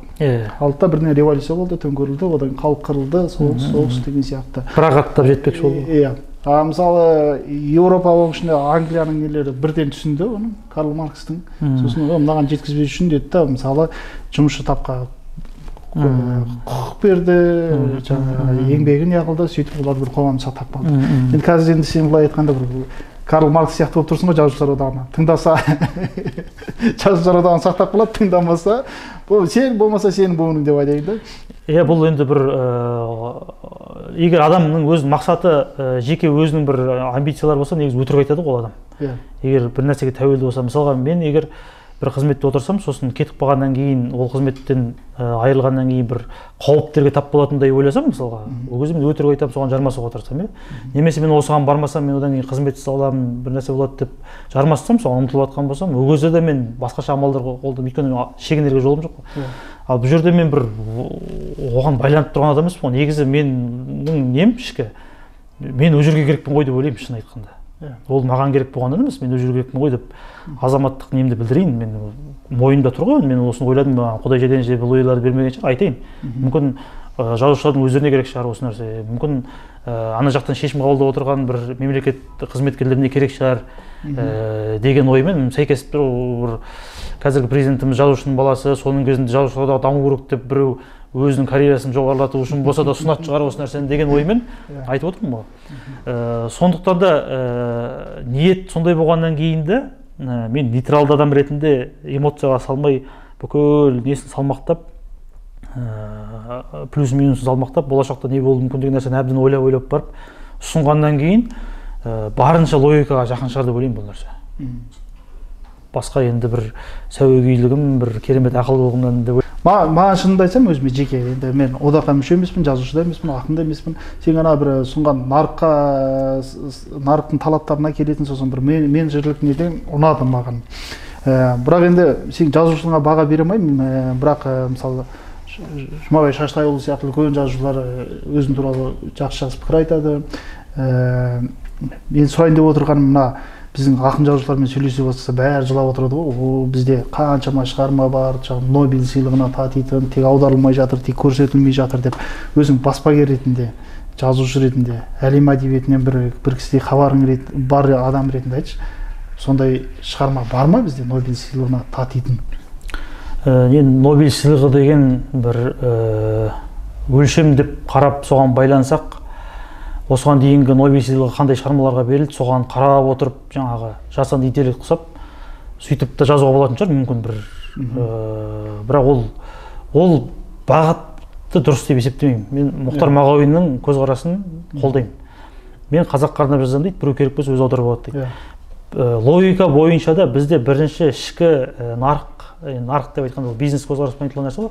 Ішкі жаңағы тағы да процесс деген келеміз ғой. Ішкі бір процесіміз дамыған кезде кітаптарымыз бірінен бірі асып түсіп, қазақ оқырмандарына арнап жазылып, қазақ оқырмандары соны қабылдап, сондай бір іштей үлкен өрлеу болған кезде, бұны Тұрсынжан Шапай 90-шы жылдар айтқан ғой. Өз-өзін танып ал дейді ғой. Иә, Тұрсынжан Шапай 90-шы жылдар айтып, бірінші өзің істеп ал, содан кейін олар сені таниды. Мысалға оларға далақтап жүгіріп керек жоқ дейді ғой. Жапон басқа біреуге нетейін деп жазған жоқ, Пушкин біреуге нетейін деп жазған жоқ. Ол өздері жазды кезінде. Сол ел дамығаннан кейін, ел күшейіп кеткеннен кейін, бұлар неге күшейіп кетті екен, әдебиет қандай екен деп зерттеп, солай алды ғой мысалға. Ол логика бойынша менің ойымша солай болу керек. Біз егер біреуге ұнаймыз деп жазсақ, жалпы шығарманың өзі біреуге ұнаймыз деп жазған шығарма жақсы болмайды ғой. Адам өзінің ішкі несі бойынша, ішкі талғамы бойынша, ішкі өзінің цензурасына салып, ішкі ұятына салып, бір сөйтіп өзі үшін жазады ғой негізі, өзіне ұнау үшін жазады. Сол кезде ол бір нәрсе шықса, сол сондай деңгейге лайық болса, сол бағаланады негізінде. Біреуге ұнайын деп жазған адам, ол сол ұнайын деген адамына ұнайтын шығар, басқа адамдарға ұнамайды, ол сосын жасанды болып шығады. Сол сияқты біздің бір ұмытылуымыз, осындай нәрсеге бір әлемде ұмытылуымыз бір қызық нәрсе негізі, дұрыс емес нәрсе деп ойлаймын. Сосын комплекс қой. Иә, бір ішкі комплекс екен әйтеуір. Сосын өте мықты шығармалар бар деп ойлаймын өзім. Өте енді бар ғой, адам таңғалатын шығармалар бізде бар. Мен ойлаған сайын бір басым шайқап, тамсанып, адамдарға соны айтқан жақсы көретін бірнеше өзім прозада оқыған дүниелерім бар. Сосын кейбір прозалық шығармалар, мысалы басқа тілге аударылмайтын шығармалар болады. Мысалы орыстың Юрий Казаков деген жазушысын орысша оқысаңыз, оны аудару деген енді ол аударуға болады ғой, әрине, ол аударылып та жатыр, бірақ Шукшиннің диалогтары мысалы ол келмейді, ол орыс түсінгендей басқа халық түсінбейді. Бұл да жаңа Тұрсынжанның ойы ғой, менің басқа халықтардан артықшылығым бар, менің абайым бар дейді. Менің абайды түсінгендей ешкім түсінбейді. Сол сияқты мысалы Тынымбай Нұрмұхамедов деген керемет жазушымыз бар. Оны қазақ түсінгенде енді ешкім түсінбейді. Қырғыз түсінсе түсінетін шығар, мүмкін тағы көшпелі халықтар түсінсе түсінуі мүмкін. Тілі бізге жақын, ноғайлар, қарақалпақтар деген сияқты бір.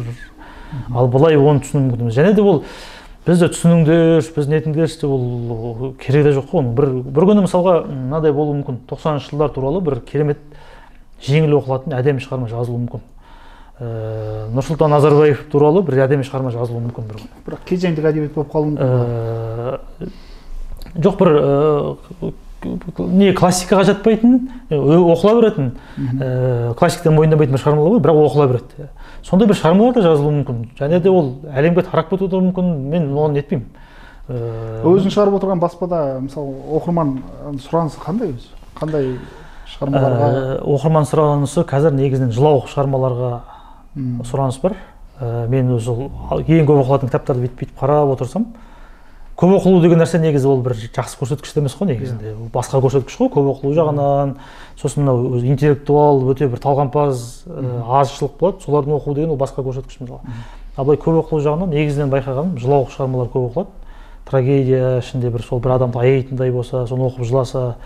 Жалпы көп комментарийлер де солай жазады, мен жыладым деген сияқты. Ол бір кезең шығар енді. Бірақ енді бізге соның өзі аса мәртебе ғой, өйткені оқу мәдениеті әрине ұстап қалу қазіргі. Бірақ және де біз қазір өте тез қарқында өсіп бара жатырмыз деп ойлаймын. Оқырмандарымыздың, нарықтың жалпы нетуі, дамуы деген нәрсе өте жақсы келе жатыр деп ойлаймын. Жаңа театрларда орынның болмауы деген сияқты бір жастар өсіп шықты. Мен соны өткенде бір кісілермен әңгімелескен кезде бұларға не себеп болды екен деп ойлап, мысалы енді бұлар енді 2005 қазір студенттер, сол кездегі балалар үйім, 2004 дегендер студент үйім қазір. Мүмкін одан да кіші шығар. Сол балалар мысалы театрға барады, көшеде жүрген кезде де әдемі киініп жүреді, былай түрлері жарқырап, бастарын көтеріп жүреді деген сияқты бір нәрсе байқалады. Бұлар мүмкін тоқ заманның балалары шығар, бала кездерде тоқ болған шығар. Біздің заман енді қайта құру, 90-шы жылдар біз аш болып, аш әке-шешелерімізге қарап, солардың депрессиясы бізге сіңіп деген сияқты сондай болған шығар. Бұлар енді жақсы бір нәрсе қалыптасты. Соларды жаңа кітап алып оқып жатыр, киноны да көріп жатыр, қазақша әнді де тыңдап жүрген солар. Бір процесс, жаңағы ең көп айтқан сөзіміз процесс болды дейміз. Ол жақта басталып кетті. Енді одақтың әңгімесіне қайта келсек, сосын аржағында бір-екі сұрақ қой, сонымен әңгімемізді аяқтасақ. Жалпы бізде кинематографистердің одағы бар, сосын әншілердің бір одағы бар, суретшілердің одағы бар, сосын жазушылар одағы бар. Баяғы бұрынғы құрылымдан қалған одақтар бар. Осының ішінде ең көп шу, айғай, дау жазушылар одағынан шығады.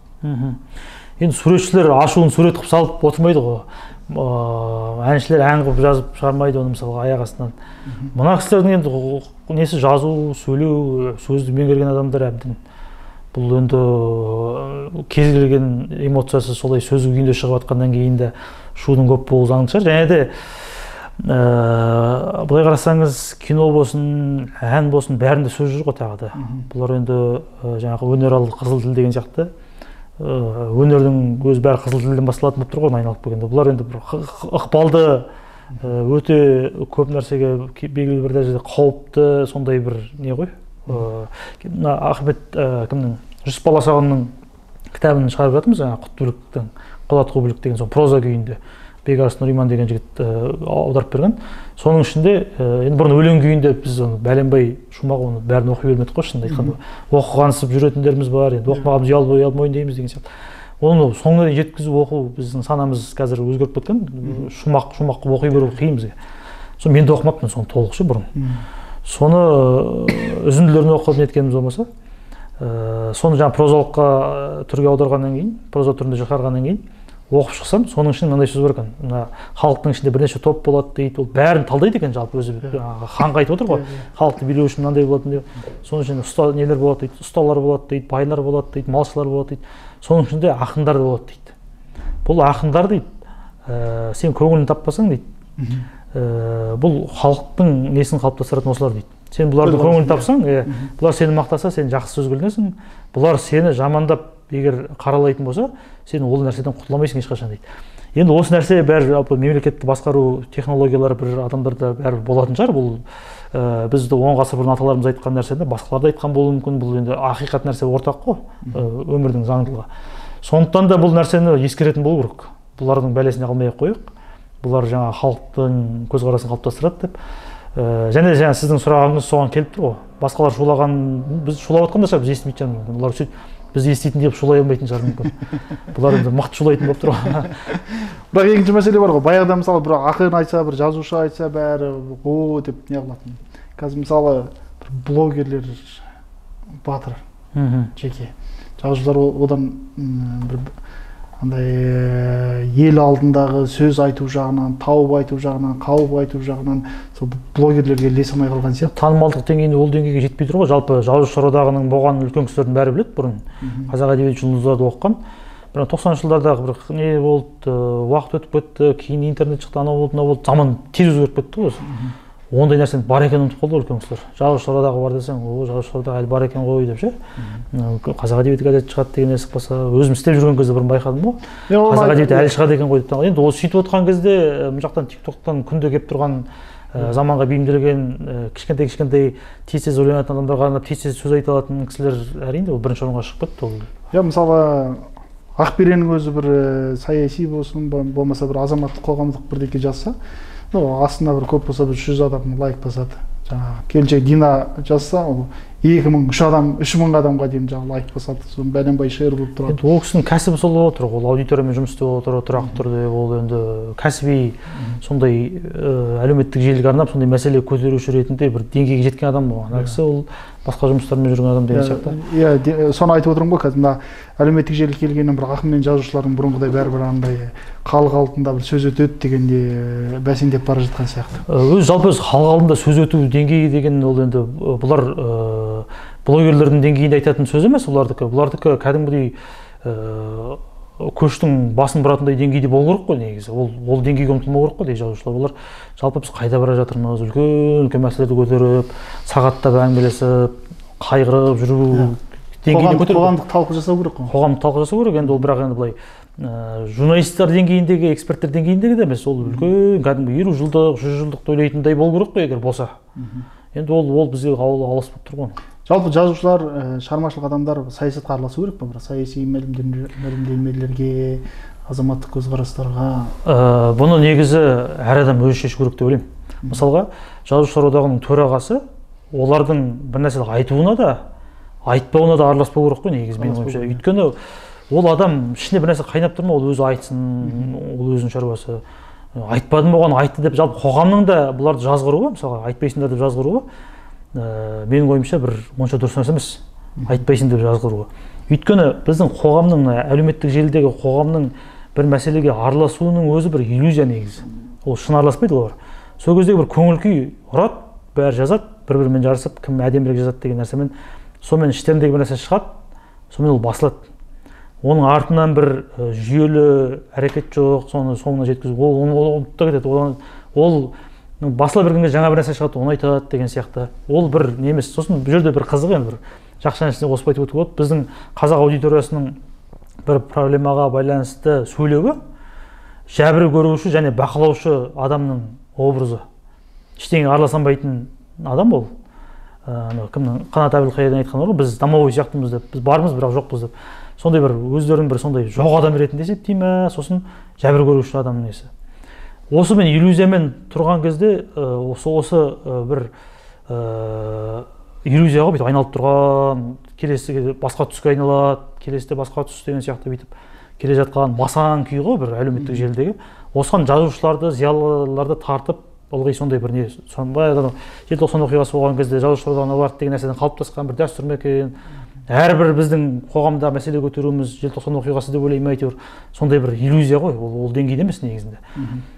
Сондықтан да бұларды айтпайсың деп жазғыру да, және де мына жақтан айттың деп жазғыру да бір екеуі де екі түрлі жағынан, екі түрлі себеппен қисынға келмейді деп ойлаймын. Қайта егер ондай адамның айтып жатса, ол енді жаңағындай адамдарға жағу үшін айтып жатса, одан не зиян, мысалы, ол айтады да қояды. Ал егер жаны ашып бірден айтып жатса, ол қайта соны басқарып отырған адамдарға пайдалы емес пе? Бұл бұрыннан қалып қойған дәстүр ғой, біреу айтты ма, соның аузын жабу үшін, оның ағасы кім, оның бастығы кім, соған хабарласып, оған аузын жапқызу деген. Енді дәл осыны қоя салсақ, біздің мемлекет төнкіліп кетпейтініне мен сенімдімін. Енді тексеріп, эксперт ретінде оны саясаттанушы ретінде айтып отқан жоқпын. Бірақ қисынға келмейтін нәрсе, ол бір одан сайын адамның, егер ол шын азаматтық позициясы болса, одан сайын оны ашындыратын нәрсе. Ал ол егер ол онсыз да ол керемет азаматтық позициясы жоқ, жай бір популист адам болса, оған артық күш жұмсайтын, сосын сондай тенденцияны бір дамытатын нәрсе деп ойлаймын. Басқа не ешқандай мәселесі жоқ жерде. Ертең мысалы жазушылар одағына қабылданып жатсаң, сосын сайлауға түсіп жатсаң, сосын сайланып жатсаң, өзің айтқан жаңағы 700 жазушы ма, 800 жазушы ма? 800-ден асып кеткен шығар. Олардың ішінде жершілдігі бар, рушылдығы бар, сосын жаңағы әрқандай тартысы бар, сол жазушыларды ұстап тұра аласың ба? Менің ойымша, менің бар бұл жердегі артықшылығым, мысалға, мен бір мемлекет сыйлық деген сіз бір айттыңыз ғой, талаптар бойынша адамның несі күшейеді деп, жаңағы дәрежесі.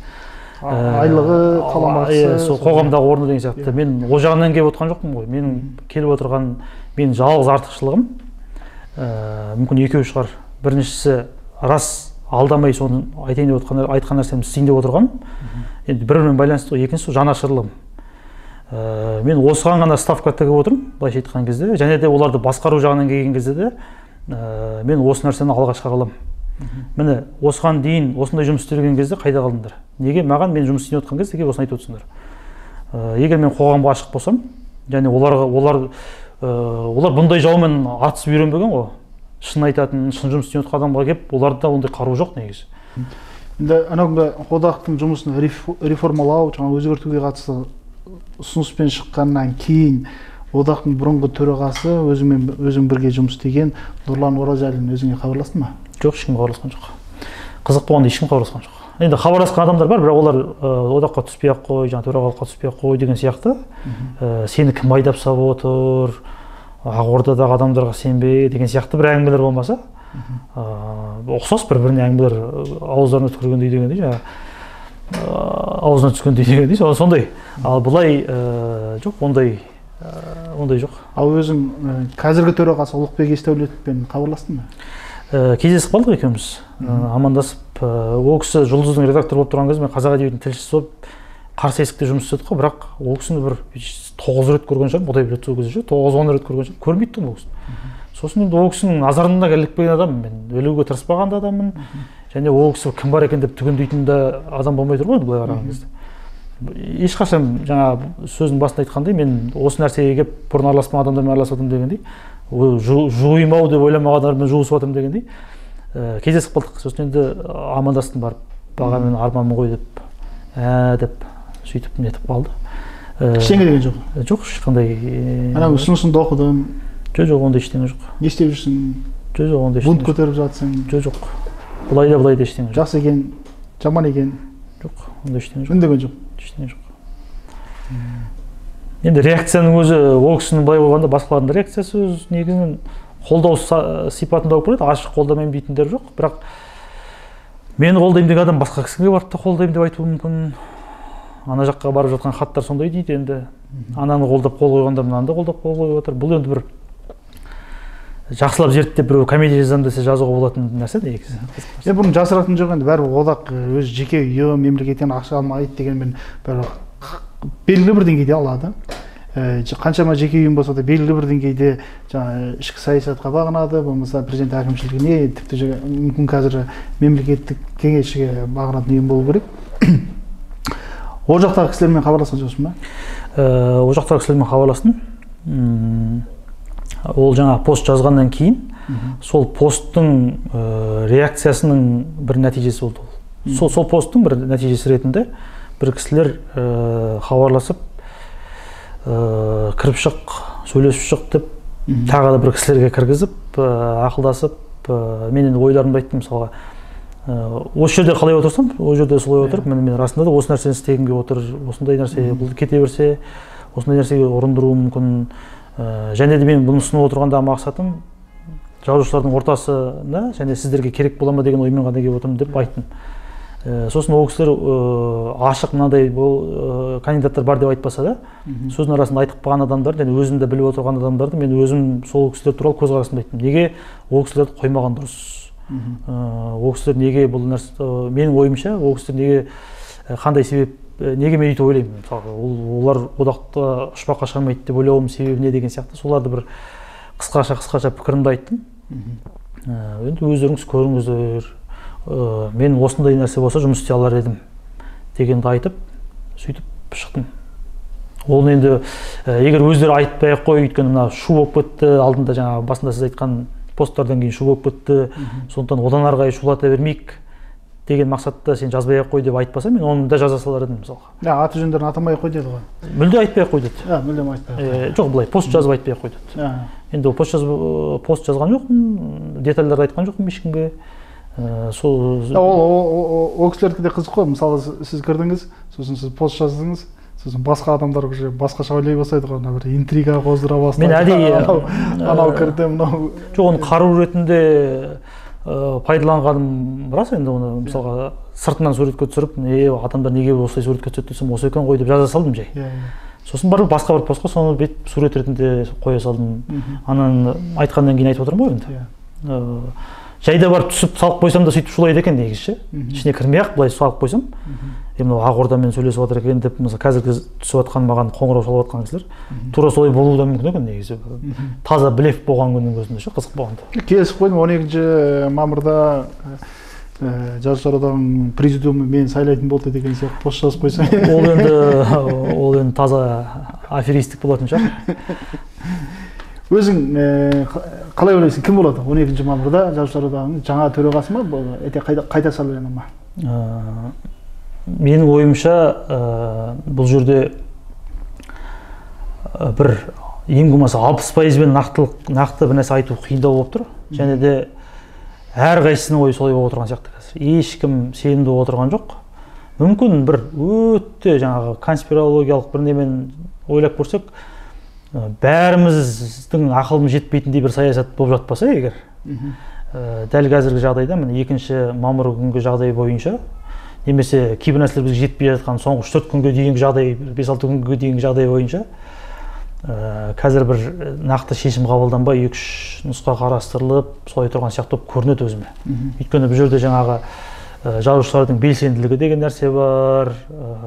Мысалға, дәл менің айтқан ұсынысымнан мынандай нәрсе де болады екен ғой деген жұртқа кеткен ой қаншалықты әсер етеді деп те ойлануы мүмкін кісілер деген сияқты. Сонымен неғұрлым көбірек айта алсақ, соғұрлым дұрыс жаққа қарай бұрылу ықтималдығы жоғарылайды деп. Сондықтан жалпы бұл бас кететін нәрсеміз. Дәл осыдан жазушыларға қаратып айтатын болсам, дәл осыдан сіздерге ешқандай зиян келмейді. Мысалға, мен соншалық осындай нәрседен қорқатын болсаңыздар, онда жағдай қиын деген сөз. Сондықтан дұрыс па, мынау дұрыс емес па, мынау дұрыс емес деп пікір айтыңыздар. Өздеріңізді, мысалға, іштеріңізде мықты адамдар болса, шығыңыздар. Бұл өзіңіздің бізге берілген бір мүмкіндік, соны дұрыс пайдаланайық деп айтқым келеді. Өтпей қалсаңыз ренжіңіз жоқ. Өтпей қалсам, өзім үшін емес, одақ үшін өкінішім болады. Мүмкін енді бір жақсы адам келіп қалатын да шығар. Үміт бар әрине. Мен ғана құтқарам деген нәрсе жоқ. Бірақ тура осылай немесе осыдан да жаман күйінде жылжитын болса, немесе сәл ғана жақсы күйінде дамитын болса, уақыттың өту қарқыны, біздің жоғалтып алған уақытымызды қайтаратын жұмыстар тұр. Оның бәрі біздің ұтылып жатқан бір жылдамдығымыз өте күшті болып тұр. Ал біздің ол ақырын жұмыс істейміз деген оның орнын толтырмайды. Сондықтан да үлкен жұмыс істейтін адам ғана келсе екен деп тілеймін. Олай болмаған жағдайда өкінішті болады әрине. Біздің Қазақстанның қазіргі былай саяси, экономикалық жағдайда бір 20-25 жылға кешігіп келе жатқан Қазақстан ғой. Енді ол мен эксперт ретінде оның бәрін айта алмаймын, бірақ мына өзім көріп тұрған нәрсе де, сол нәрсені қатты сезіп тұрмын. Сондықтан да біз 10 адам үшін жұмыс істеп жанталаспасақ, ол нәрсенің бір гүлдеп бітуі гүлдемейді, ол 100%. Және де бізден кейін келгендер ертең айтады, сендер өз кезде қайда қарап отырғансыңдар, сен сол кезде мысалы 30 жастан астың ғой, сонда сөйтіп отырдың ба деген сияқты. Мысалға маған біреу айтса хақы бар деп ойлаймын сол кезде. Сол үшін да осы нәрселерді айтуым керек қой деген бір себебім сол. Және де мысалға қазір мені қолдап жатқан кісілер, немесе дәл міне бүгін ертең біреу жақсы идея айтса, оны қолдап жатқан кісілер алдағы ұрпақтың алдында бір бет жарық болады деп ойлаймын. Бұл мәселе мен біреу емес, идея ретінде ғой, біз дамиық деген бет бұрысы болған екен ғой осылардың деген ең болмаса. Әйтпесе анау болды ғой, мынау болды ғой, бізге 500 мың теңге беріп еді ғой деген сияқты, біз енді бәрі орда шешеді ғой деген сияқты әңгімелер, ол кейінгілердің алдында күлкілі болып, аянышты болып көрінеді деп ойлаймын. Қалай да болса, алдағы ісіңе сәттілік тілеймін. Мен тек жанашыр адамдар ғана белсенді дос екен деп тілеймін. Рахмет сізге. Айтпақшы, Арман Әлменбеттің Жазушылар одағын өзгертуге қатысты ұсыныстардың жазбаша нұсқасын төмендегі сілтемеге іліп қоямыз. Міндетті түрде оқыңыздар, пікір бөлісіңіздер. Амандықта жүздесейік ағайын.